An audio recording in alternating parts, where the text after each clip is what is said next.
Reprise officielle de l'entraînement pour les hockeyeurs spinaliens qu'on appelait encore la saison dernière les Dauphins.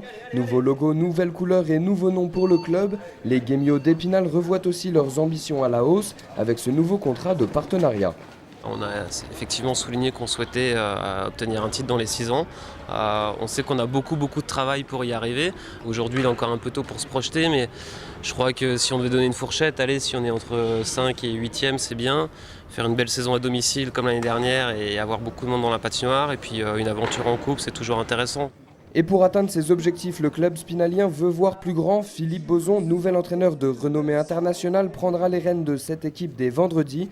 Un effectif remanié avec la signature de 6 nouveaux joueurs. Le Canadien Alain Goulet, le Slovène Ken Ograsensek ainsi que les Français Peter Vallier, Vincent Cara, Grégory Béron et Maxime Moisan.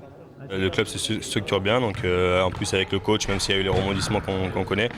En fait, on finit avec Philippe Boson que j'ai connu moi en 20 ans et avec qui ça s'est bien passé. Et donc c'est un très beau projet avec lui. Au plan individuel, c'est de refaire la même saison que j'ai faite l'année passée.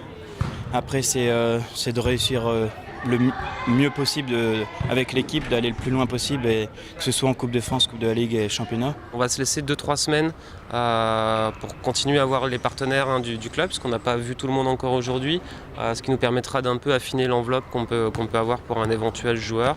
Au programme, premier match de préparation à Grenoble lors du tournoi de Vaujany du 22 au 24 août. Incertitude ensuite autour de la patinoire spinalienne qui, suite à un problème technique, ne devrait être opérationnelle que fin août, juste à temps pour les 2 rencontres amicales prévues face à Lyon et à Joie.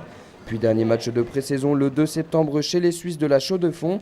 La compétition officielle reprendra elle le 9 septembre face à Strasbourg en Coupe de la Ligue, puis le 13 en championnat face à Morzine.